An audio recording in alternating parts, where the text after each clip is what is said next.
Hey there, Rivermen fans. I'm Jason Ruff, along with Rivermen head coach Coach Trudel. It's time for another edition of Trudel's Take, presented by Premier Epoxy.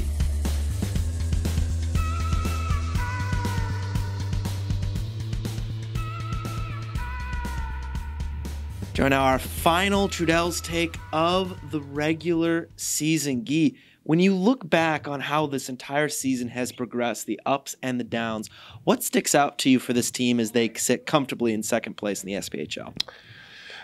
That we were able to expand a little bit more of what we do. So every year at this level or even ECHL level, it's very difficult with all the players called up, the injuries, X factors, guys leaving. So it seems like you're always trying to catch up to teach your structure and teach, the details of the game. And here this year, even though we had a lot of injuries, the guys were still here in the locker room. So you can continue teaching and actually expanding on what we did, and the boys caught on really quickly. We tried over the years, but like I said, when you have a lot of new guys, it's always hard to try to catch up. But this year it kind of worked. I think after Christmas we had a little change, and we brought in a few new defensemen. Everybody caught on really quick what we're trying to accomplish, so we can expand a little bit more.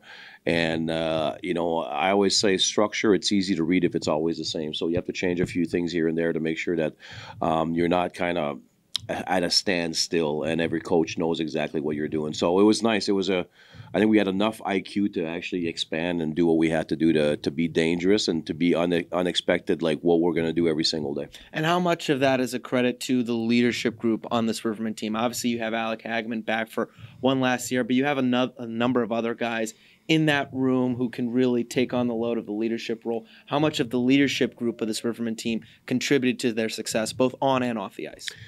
Well, it's amazing. The leadership group is phenomenal here, but we added guys, Morsey and Z from Pensacola, not expecting to see that type of leadership, but everything that we added is just, I think a leadership goes from 1 to 20 on this team. It's not just one player. It's not just a little group. It's a lot of guys are buying in and doing the right things every single day, because at the end of the day, we talked about it.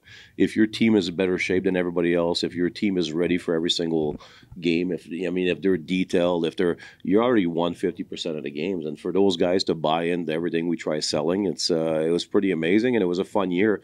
And for me, it was also great because I wasn't on the road that much this year. So it seems like every time we get back to the rink after a weekend they were on the road, you're excited to see that veteran group, and they want even more information. And it was just a great teaching, and hopefully for them, learning experience this year. And now we're getting into the bulk or the hard work of the season, because nothing matters anymore after this weekend. We all start back at zero. I'm going to show off my Michigan State colors a little bit, borrow an Izzo-ism. Izzo always talks about, basketball coach for Michigan State, talks about player-led and player-coached teams. Do you think you're at or close to that point with this group? Yes. I always say your best coaching is done the first 2 months. After that, if you don't have a player-led team, you're in trouble. Mm-hmm. Of course, there's going to be a little changes, adjustments here and there. You're going to change a few things. You're going to try a few things. But at the end of the day, if you're player-led on the ice in practice and games off the ice, you have a phenomenal hockey team. Sorry, I was talking about Izzo right now. I was going to say basketball team. Yeah, but not the best year for Michigan State basketball coaches. So. That's exactly what you try. That's why you teach so much leadership, that it just becomes player-led. It's their locker room. I don't go there much except for video sessions and stuff like that. We have our great leadership group taking care of the new guys coming in, putting them on the same page right away, and understanding what type of culture we have and what type of effort we give every single day here in Peoria. And you've done this for so many years, but every single year is its own story. This year had some interesting wrinkles.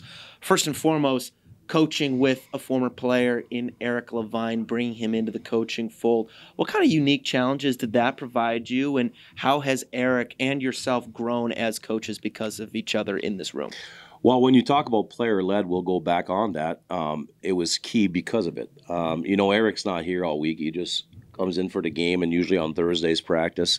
So for the players to understand exactly what we're going to do on the weekend, our pre-scout, and making sure they're all on the same page to leave on the road. Because, as much as Eric is learning and is growing as a coach. You know, he started from being a goalie to right away being a coach. So it's not easy. So we're lucky enough to have a great leadership group and a player-led group that when they got on the road, even though Eric was alone on the bench, the guys kind of knew exactly what they were supposed to do and who was supposed to take what face off at what time. So they're pretty dialed in what they have to do. So it was kind of nice. But for me, having Eric here when he's here on the weekends and stuff, it's phenomenal.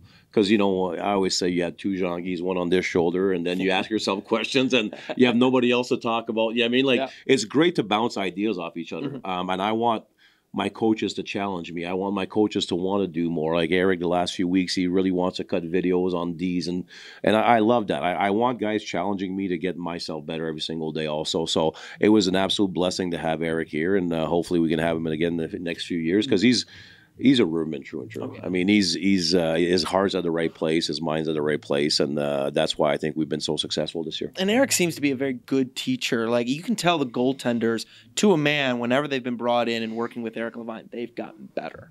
Oh, absolutely. I mean, as a goalie coach, he's absolutely phenomenal. Yeah. And I think as a coach also, he's starting to understand.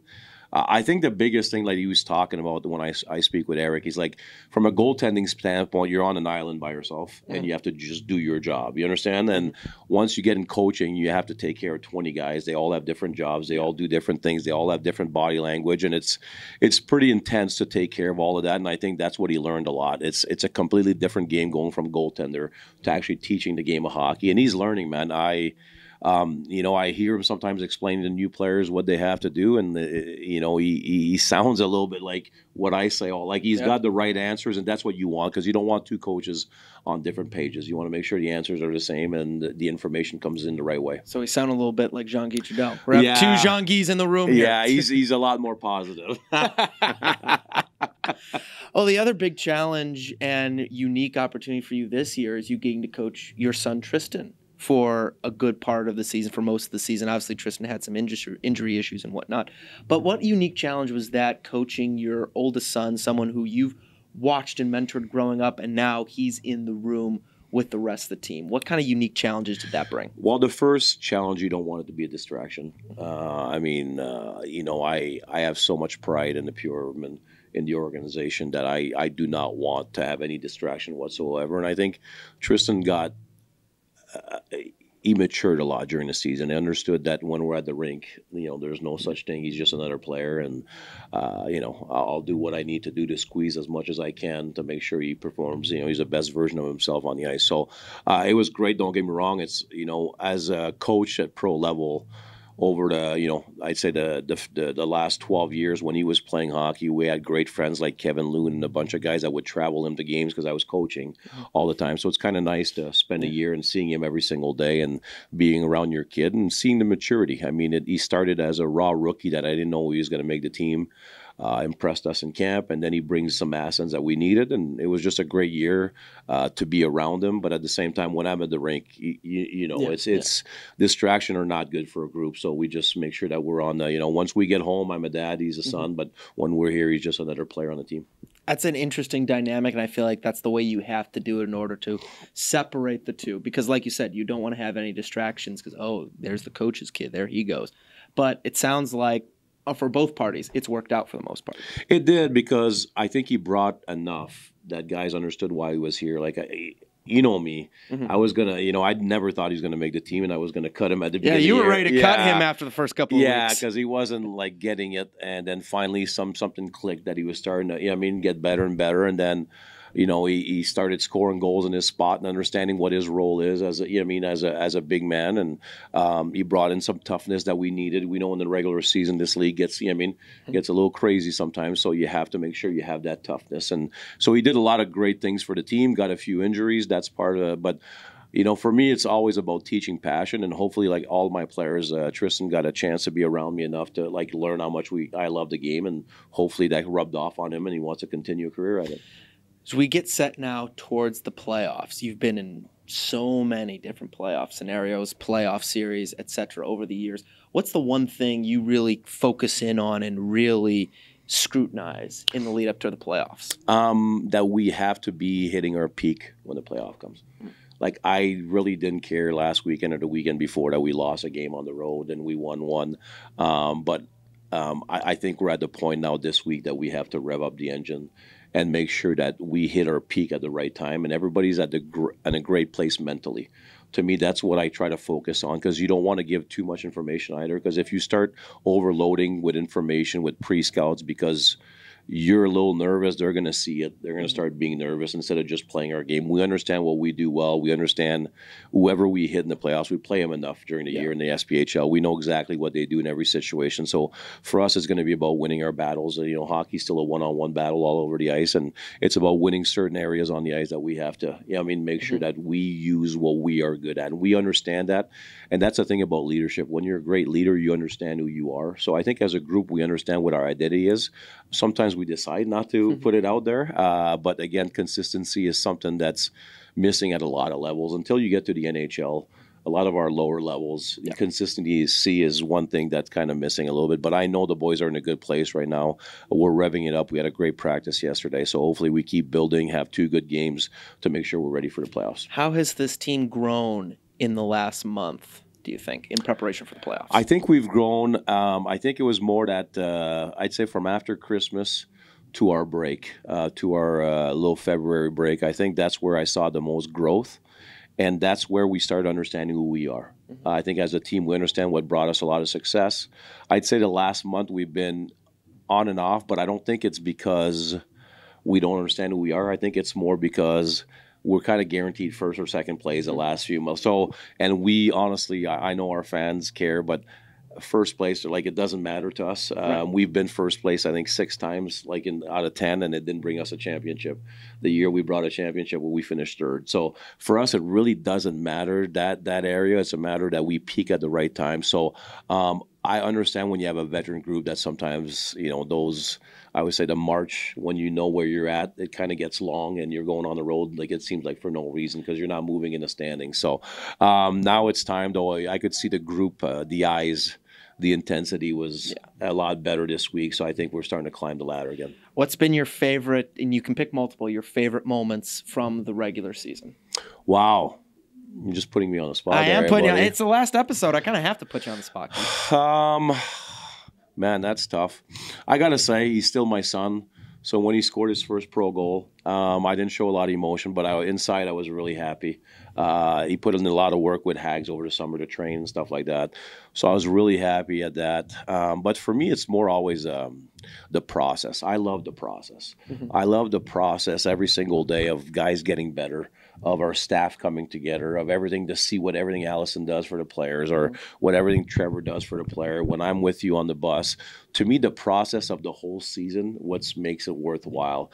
I can't pick just one thing, because like even going to dinner with you, like that, those to me are great moments. Like I love those moments. And once you get older, you start cherishing those moments a lot more. So for me, as my 10th season here, it's the whole thing. It's the whole process of a season when you have guys that are down and you have to pump them up. You have to, find every single thing that a player you need to squeeze to make sure they're the best version of themselves. To me, that's fun. That's fun to kind of understand everybody in the organization, to make sure I do my best to, get them their best performance possible so they can feel good about themselves. I would say my 2 favorite moments. One, you mentioned Tristan's first ever goal, and just the whole atmosphere around it. Home opener, hometown kid gets the first big goal in his career, and the camera pans to you, and you just flash a half a smile. It was just perfect. That smile said 1,000 words. That was one. And then Ben Bishop night and everything surrounding that. Not only Bishop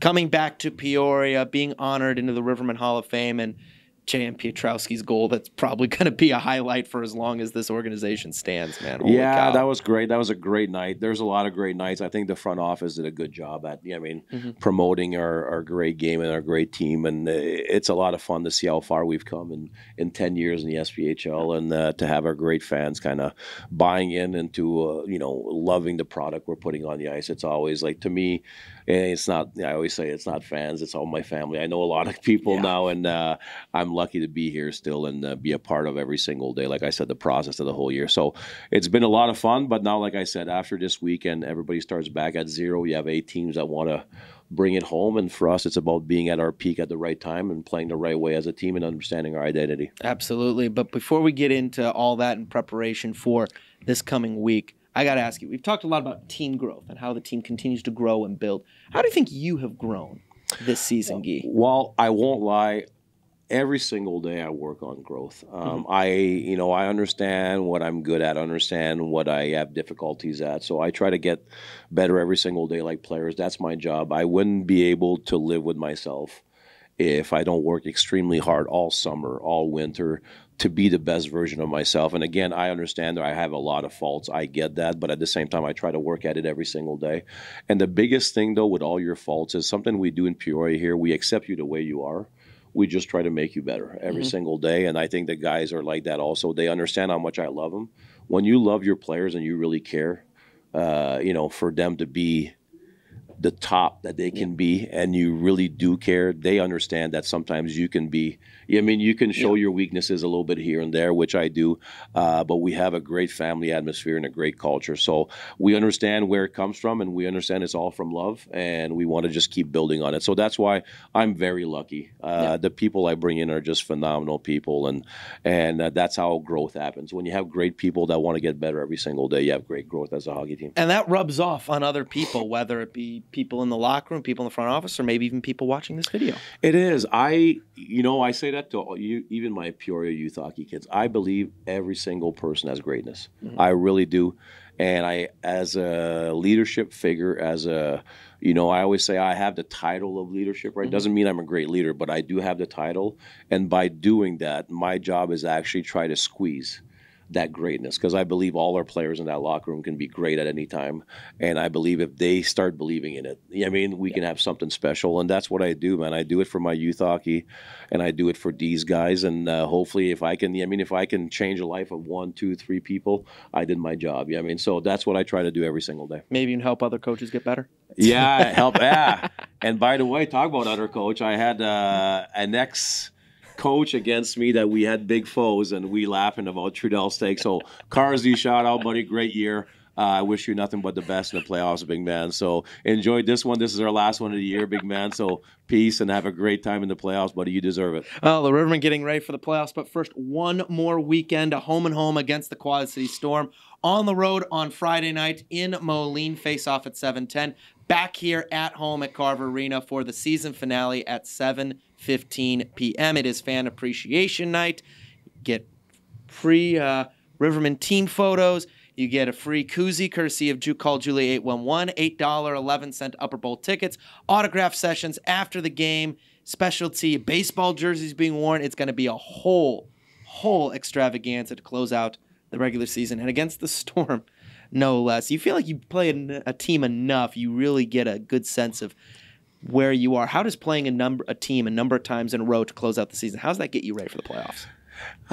Any game can get you ready. If you have the right mindset, any game can get you ready. It's not ideal, of course. You don't want that, just because, there's a little friction that kind of builds up game after game. So you don't want that, but at the same time, I believe that any game you play, doesn't matter if you're playing a great opponent or a bad opponent, there's always something you can take and something you can work on to make sure you better your team every single day. So for us, like we talked about, the biggest thing about the playoffs is entering the playoffs at your peak, and that's what we're going to do this weekend. We're going to keep working on Friday and Saturday and make sure when we finish the game on Saturday that we feel great about ourselves so we can attack the playoffs. So really excited.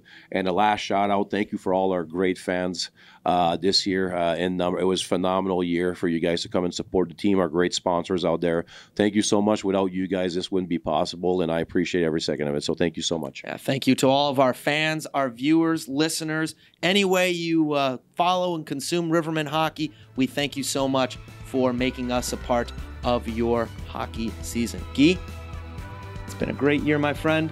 Love you, big man. Love you, big man. We're going to have a great playoff. Absolutely. For Jean-Guy Trudel, I'm Jason Ruff. This has been Trudel's Take, presented by Premier Epoxy.